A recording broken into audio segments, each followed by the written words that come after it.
So last हमने देखा था बाल श्रम के उन्मूलन को पहली बार डैश के माध्यम से पेश किया गया। ये हमारा लास्ट क्वेश्चन था, ठीक है। अच्छा, इसका आंसर था फैक्ट्री एक्ट 1883। इसमें क्या हुआ था, वुमेन्स के नाइट शिफ्ट ड्यूटी और बच्चों के बाल श्रम कानून को पहली बार हाईलाइट किया गया था और इसके रिगार्डिंग रूल्स बनाए गए थे, ठीक है। इसके बाद हम लोग आज का ये तीसरा पार्ट शुरू करते हैं, ठीक है। हमने टोटल 24 क्वेश्चन देख लिए हैं पार्ट 1 एंड पार्ट 2 में। अब हम लोग पार्ट 3 देख रहे हैं, ठीक है। अच्छा, हम लोग आज का ये पहला क्वेश्चन, मतलब ये 25th क्वेश्चन है, बट आज का ये पहला क्वेश्चन हम लोग देख लेते हैं। The contract labour regulation and abolition act 1970 prohibits use of contract labour for dash a function in a company.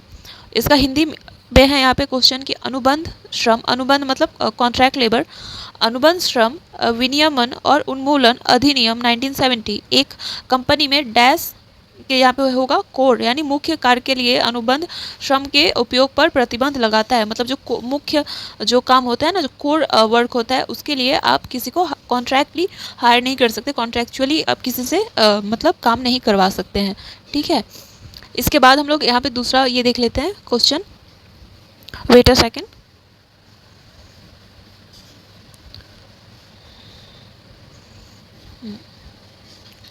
अच्छा, I think it's visible now. चलिए यहाँ पे शुरू करते हैं। हमारा अगला क्वेश्चन है, अनुबंध श्रम विनियमन और उन्मूलन अधिनियम 1970 का उद्देश्य अनुबंध कर्मचारियों को डैश कराना है। इसका इंग्लिश में है, one of the objectives of the contract labour regulation and abolition act 1970 is to dash. Dash में क्या होगा, डिक्रीजेस, मतलब डिक्रीज करना, ठीक है। कॉन्ट्रैक्ट एम्प्लॉयज़ को क्या करना, डिक्रीज करना। मतलब जो क्वेश्चन का मतलब है कि जो वन ऑफ द ऑब्जेक्टिव्स, मतलब अनुबंध श्रम यानी कॉन्ट्रैक्चुअल लेबर का लेबर के लिए जो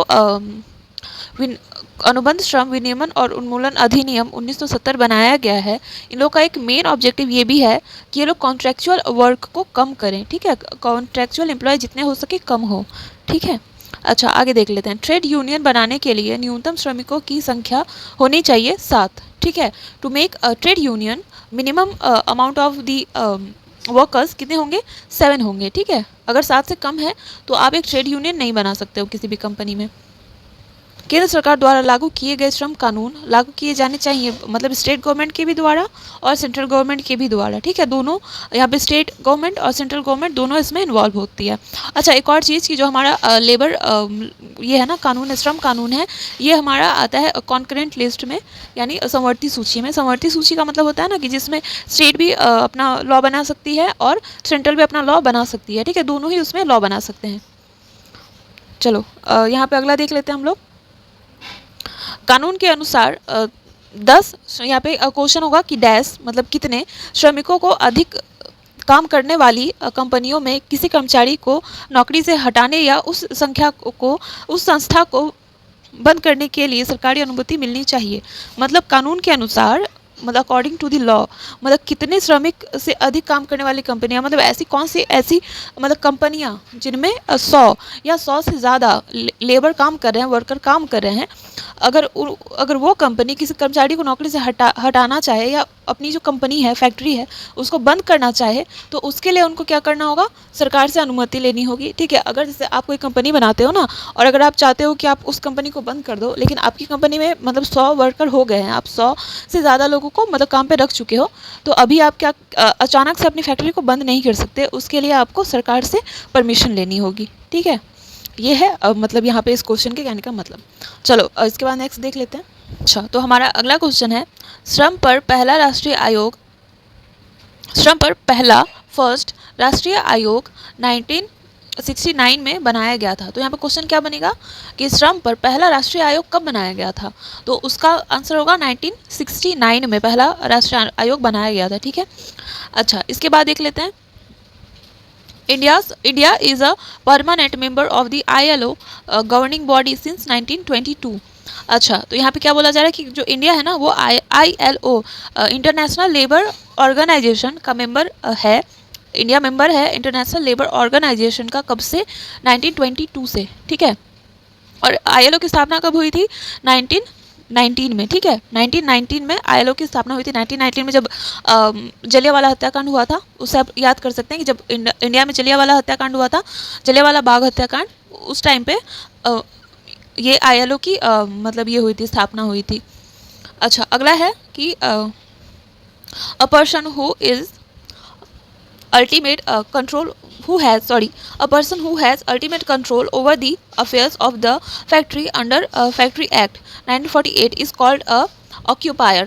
ठीक है, तो मतलब जितने भी फैक्ट्री से रिलेटेड जो भी मतलब अफेयर्स होते हैं ना, जितने फैक्टर्स होते हैं, उनमें सब पे किसी जिस पर्सन का ये होता है, अधिकार होता है, या किसी कंपनी का अधिकार होता है, उसको क्या बोलते हैं? उसको बोलते हैं ऑक्यूपायर। ऑक्यूपायर का अगर आपसे डेफिनेशन पूछे कि ऐसे दे दे कि मतलब एन ऑक्यूपायर इज, और नीचे चार ऑप्शन दे दे, तो उसमें होगा कि जिसको भी पर्सन या फिर कोई एंटिटी, मतलब कोई कंपनी भी अगर हो सकती है, अगर उसका मतलब सारे अफेयर्स पे कंट्रोल होगा, तो वो फैक्ट्री एक्ट के अकॉर्डिंग ऑक्यूपायर कहलाएगा। ठीक है, चलिए अब हम लोग आईएलओ के बारे में कुछ ये इंपॉर्टेंट चीज़ें देख लेते हैं। हाँ, ओके, तो ILO International Labour Organisation, headquarter है जेनेवा, स्विट्जरलैंड में। ठीक है, और इसके हेड है गे रेडर। अच्छा, फाउंडर थे इसके फाउंड कब किया गया था इसको, आईएलओ को?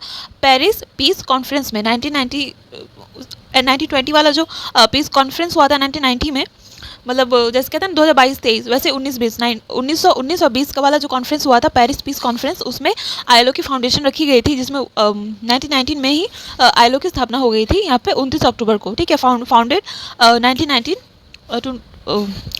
अक्टूबर। ठीक है, इसके पेरेंट ऑर्गेनाइजेशंस, मतलब जिन्होंने आईएलओ की स्थापना की है, वो क्या है? United Nations General Assembly. ठीक है, अच्छा, it is the first specialised agency of the UN, मतलब ये क्या है? First specialised agency of UN. ठीक है, यूएन की पहली स्पेशलाइज्ड एजेंसी अगर कोई है, तो वो क्या है? आईएलओ है। ठीक है, अच्छा, अब नेक्स्ट क्वेश्चन देख लेते हैं।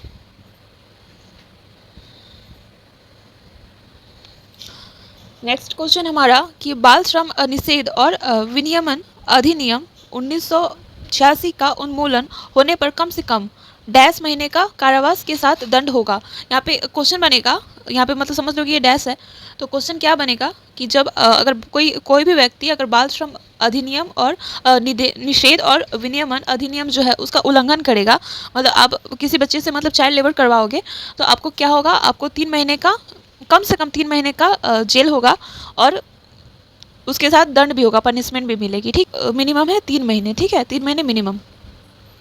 अच्छा, रेलवे कारखाना या औद्योगिक या अन्य प्रतिष्ठान में मजदूरी अधिनियम 1936 के भुगतान के अनुसार, जिसमें 1000 से कम व्यक्ति कार्यरत है, और महीने के 7वें दिन की समाप्ति से पहले मजदूरी का भुगतान किया जाना चाहिए। अच्छा, यहाँ पे बोलना चाह रहे हैं ना कि रेलवे कारखाना या औद्योगिक या अन्य प्रतिष्ठान में मजदूरी अधिनियम, जो मजदूरी अधिनियम है 1936 का, उसके भुगतान के अनुसार, मतलब उसमें जो उसका जो पेमेंट का जो ये है, मतलब लॉ है, उसके अनुसार 1000 से कम व्यक्ति का अनुसार, जिसमें मतलब जहाँ पे जैसे जिस रेलवे कारखाना या फिर औद्योगिक प्रतिष्ठान में 1000 से कम अगर व्यक्ति काम कर रहे हैं, महीने के 7वें दिन की समाप्ति से पहले मजदूरी का भुगतान किया जाना चाहिए। जैसे कि अगर मंथ शुरू हो रहा है, तो 7वें दिन तक, जैसे कि मतलब 7 तारीख तक पेमेंट कर देनी चाहिए। ठीक है, और ज़्यादा से ज़्यादा अधिक 10वें दिन तक, मतलब 7 तारीख या 10 तारीख तक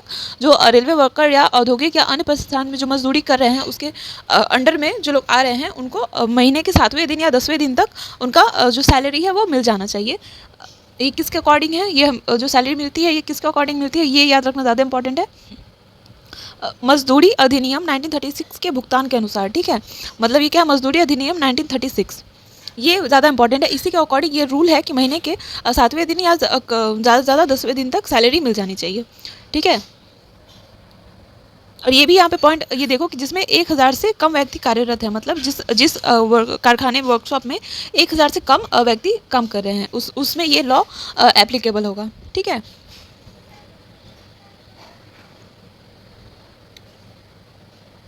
अच्छा, अब हम लोग अपना ये देख लेते हैं, लास्ट के 2 क्वेश्चन देख लेते हैं आज के लिए। भारत में न्यूनतम मजदूरी की भिन्नता के कारण भारत में न्यूनतम मजदूरी की जो भिन्नता है उसके क्या क्या कारण है, मतलब जो मतलब मिनिमम वेजेस हैं उस वो अलग अलग डिफर करती है। जैसे कि मुंबई में अलग है, ठीक है, और महाराष्ट्र ये सॉरी मुंबई महाराष्ट्र से में मुंबई में अलग होगा और दिल्ली में अलग होगा, बेंगलोर में अलग होगा, वेस्ट बंगाल में अलग होगा, ठीक है। जो मिनिमम वेजेस है ना वो हर जगह पे अलग अलग होते हैं। तो इसका रीज़न क्या है ये ऑप्शन में देके पूछ सकता है। अगर जैसे कि 4-5 दे दिया उसमें से एक अलग रहा तो वहाँ पे बता सकता है कि क्या गलत है, ठीक है। इसमें पहला है आवश्यक वस्तुओं की कीमतें, भुगतान करने की क्षमता, उत्पादकता, विनिमय दरों में अंतर। आवश्यक वस्तुओं की कीमतें, भुगतान करने की क्षमता, उत्पादकता और विनिमय दरों में अंतर, ठीक है। अच्छा, एकदम आज का ये सबसे लास्ट क्वेश्चन रहा ये वाला। The verification of membership of unions operating in establishment in central sphere is conducted by Chief Labour Commissioner Office under Code of Discipline for the purpose of granting recognition as and when directed by the Ministry of Labour and Employment. इस question के पूछने का मतलब है कि verification of the membership of unions operating in establishment, मतलब किसी भी एस्टेब्लिशमेंट में यूनियन के मेंबरशिप का वेरिफिकेशन जो होता है वो होता है in central spare is conducted by chief labour commissioner. मतलब चीफ लेबर कमिश्नर के द्वारा वेरिफिकेशन किया जाता है किसका, मेंबरशिप यूनियन जो कि इस्टेब्लिशमेंट में मतलब ऑपरेट कर रही हैं ऐसी यूनियंस के मेंबरशिप का वेरिफिकेशन किया जाता है चीफ लेबर कमिश्नर के द्वारा, कमिश्नर ऑफिस के द्वारा under code of discipline for the purpose of granting recognition as and when directed by the ministry of labour and employment. मतलब एक तरह से अगर इसका मतलब वन लाइन में बोले तो जो यूनियंस है ना उनके मेंबरशिप को ग्रांट कौन करता है, मतलब फाइनल ग्रांटिंग कहाँ से आती है, ministry of labour and employment से, ठीक है। फाइनल ग्रांटिंग करती है ministry of labour and employment. किसके थ्रू, मतलब डायरेक्ट मिनिस्ट्री तो आएगा नहीं कोई करने, तो इन्होंने किसको अपॉइंट किया हुआ है, इन्होंने अपॉइंट किया हुआ है यहाँ पे, मतलब चीफ लेबर कमिश्नर होंगे, वो इस चीज़ की देखरेख करेंगे कि जो यूनियन है जो कि मतलब किसी इस्टेब्लिशमेंट में एक्टिव है उसकी मेंबरशिप मतलब वेरीफाइड है कि नहीं है, मतलब उनको मेंबरशिप मिलनी चाहिए कि नहीं मिलनी चाहिए, ये देखेंगे किस एक्ट के तहत, अंडर कोड ऑफ डिसिप्लिन, ठीक है। और ये सब किसके अंडर में आता है, ये सब आता है ministry of labour and employment के अंदर में, ठीक है। तो आज के लिए यहीं तक रहने देते हैं, ठीक है। इसके बाद अभी हम लोग बहुत सारे क्वेश्चंस बाकी हैं, ठीक है। टोटल यहाँ पे बहुत सारे क्वेश्चंस हैं, वेट अ सेकेंड। यहाँ पे अभी टोटल हमारे पास लगभग 50 के आसपास क्वेश्चन है। उसके बाद अभी बहुत सारे हमें ये सब भी देखना है, ठीक है। तो तब तक के लिए अभी जितना हो गया ना उतना कंप्लीट कर लो, आप लोग नोट्स वगैरह बना लो, ठीक है। उसके बाद ये सब भी करना है, वरना बहुत सारे एक बार में ये हो जाएगा, मतलब भर जाएगा, ठीक है। तब तक के लिए आपकी राय है ना वो कमेंट सेक्शन में लिख दो कि अच्छा लगा नहीं लगा, तो हम लोग ये कर लेंगे, मतलब जो भी इम्प्रोवाइज़ करना है वो कर लेंगे, ठीक है। और शेयर ये सब्सक्राइब कर दो, ठीक है, ताकि आपको वीडियोज़ मिलते रहे।